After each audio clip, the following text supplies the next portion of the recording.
On the blue water of the Caribbean, a happy family is on vacation in their white yacht. The mother, Julia, smiles as she jumps into the sea for a swim. The water is calm and warm. She floats and tries to relax. Then she feels something strange under her. She looks around but sees nothing. Thinking it's her imagination, she tries to stay calm. But the feeling comes again, stronger this time. Fear grows inside her. She starts swimming back to the yacht as fast as she can. Suddenly something grabs her leg and pulls her down. Julia screams for help, kicking to get free. Her husband Tom and son Ben are busy fishing and don't notice. Julia fights to keep her head above water. Salt water fills her mouth and she coughs. At last, Tom looks up and sees that Julia is gone. He runs to the edge of the yacht, shouts her name, and dives into the sea. He reaches her, holds her tight, and swims back. Cassie and Ben help pull her onto the deck. Julia is shaking and crying. She doesn't know what happened and says maybe it was just a strong current. The family hugs her. That night they celebrate Ben's birthday. There is cake, laughter, and gifts. Later, Cassie talks to her boyfriend on a video call. He shows her the dark clouds gathering above the city. The call freezes and ends. Cassie hurries inside to tell her family, but Tom says it's probably just a bad signal. Then they hear a loud sound outside. They go out and see a group of whales swimming close by. Suddenly, the yacht shakes hard. Ben falls to the floor. Tom worries that something has hit them, so he dives in to check. After a few seconds, he comes up bleeding from his shoulder. Julia helps clean and stitch the wound. Tom says something big was near him, but he couldn't see it. They find that the yacht's propeller is damaged. Julia tries the radio to call for help, and Cassie tries her phone, but there is no signal. The family gets worried. But soon, the yacht stops working completely. Then the radar beeps. Something large is moving nearby. The family goes outside and sees bright lights in the sky. They look like falling stars. But Tom realizes they are not stars or meteorites. They are burning satellites falling from space. One falls into the sea near them. The yacht shakes again and smoke rises from the engine. The wind gets stronger and waves hit the yacht. Tom runs outside and brings life jackets for everyone. The power goes out. When he turns it back on, Julia's nose starts to bleed and she feels dizzy. Cassie throws up in the sink. A loud high-pitched noise fills the air. Windows crack, doors open, and wind roars through the yacht. Tom lights a flare, but darkness soon covers everything. When morning comes, the storm is over. The family is alive, but the yacht is broken. They step outside and freeze in shock. The water is gone. The ocean has vanished. The yacht now sits on dry land surrounded by sand and rocks as far as they can see. Cassie tries her phone again, but there's still no signal. Ben plays with two dead crabs on the dry seabed. Tom checks his compass. The needle spins the wrong way. He says the poles of the earth may have switched places. It last happened hundreds of thousands of years ago. Cassie begins to cry, thinking her boyfriend is dead. She hides in the cabin, refusing to talk. Julia and Tom check their supplies, while Ben ties his birthday balloons to a rock, hoping someone will see them. Then Tom finds a voice on the radio. A man named Now answers. He is the captain of a submarine. His vessel is also stuck on land. He tells them the magnetic poles really have reversed.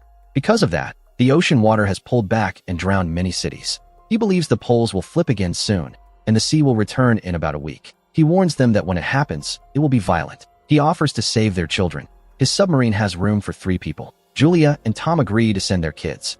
Now gives them his location. Tom calculates it will take 2 or 3 days to reach him. They decide to rest and leave early in the morning. At dawn, while they pack, Tom sees a man limping toward them with a dog. The man carries a homemade spear. Tom offers him water, but the man suddenly attacks. He hits Tom with the bottle, then stabs him with the spear. Julia runs to help, but it's too late. The man kills Tom and turns toward her. Julia runs to the yacht, bleeding from her shoulder. She locks the doors and tells the kids to hide under the sofa. She gives them the flare gun, then hides in the bathroom with a knife. The man breaks in, searching for food. He walks to the bathroom. Julia escapes through a hole in the wall. She tries to sneak away, but the dog sees her and attacks. Julia is forced to defend herself and kills the dog. The man screams when he finds his pet dead.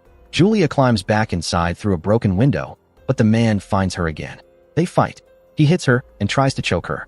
Cassie shoots the man with the flare gun. Fire spreads quickly. Julia kicks him away, grabs the map and their bags, and escapes with her children. They cry beside Tom's body and say goodbye. Then they run as the yacht explodes behind them. Later, they rest near a small waterfall. Cassie feels guilty, thinking the man found them because of Ben's balloons, but Julia says it's not his fault. They keep moving, seeing strange things. Dead sea creatures, ships stuck in sand, plastic waste from the ocean floor. Ben becomes weak from heat and thirst.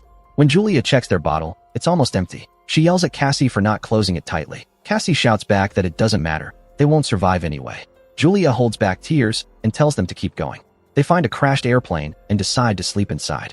Julia finds a photo of Tom in his jacket and tells Cassie how they met in a hospital years ago, how he gave her flowers and a poem. That night, Cassie goes outside. Suddenly, the same madman appears again. Before he can attack, Julia jumps on him and stabs him again and again until he stops moving. Cassie hugs her mother to calm her down. In the morning, crabs crawl out of the man's mouth. The family leaves quickly, scared. They find a pond, but when Ben tries to drink from it, Julia stops him. The water might be poisonous.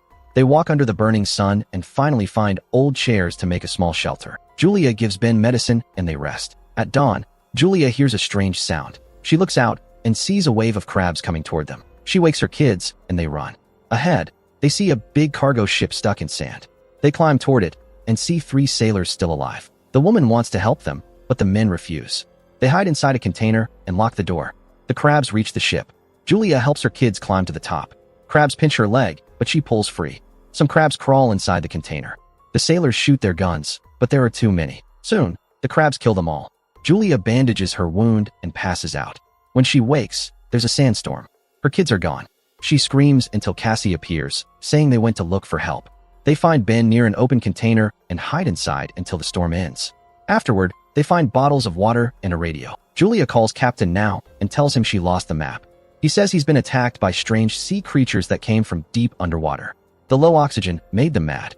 He warns that the sea will come back sooner than expected, in just a few hours. He fires a flare so they can find him. The family starts walking again. They see the flare far away. They climb rocks and run across the dry land. Finally, they spot the submarine, but there's a rocky hill between them. As they climb, rocks start falling. Julia pushes her kids away to save them, but gets stuck behind a rock wall. She tells them to go without her. Cassie cries and refuses, but Julia promises she'll follow soon. Cassie pulls Ben forward toward the submarine. They reach Captain Now, who is bleeding badly. He tells them to take the submarine and survive. Cassie suddenly runs back to find her mother. Julia, fighting the pain in her leg, shoots at a swarm of crabs coming after her. Cassie appears at the top of the hill and reaches out her hand. Julia climbs as fast as she can. Cassie pulls her up, and they run together toward the submarine. Ben is already on top, firing to protect them. The crabs attack the captain's body and tear it apart. Julia grabs the gun and shoots until the magazine is empty. Then she throws the gun, climbs inside, and locks the hatch. The family sits together, holding hands. The windows shake as waves crash outside. The ocean has returned. Water floods the land, lifting the submarine and throwing it around. Julia sees flashes of their memories: the sea, Tom, the yacht, the fire. Cassie vomits as the vessel spins. A loud noise fills the cabin and everything goes dark. Later, the family wakes up. They open the hatch and see sunlight. The submarine now rests in a half-flooded city. Around them, broken buildings and calm water shine in the sun. Julia hugs her children tightly. There is still life, and there is hope to begin again.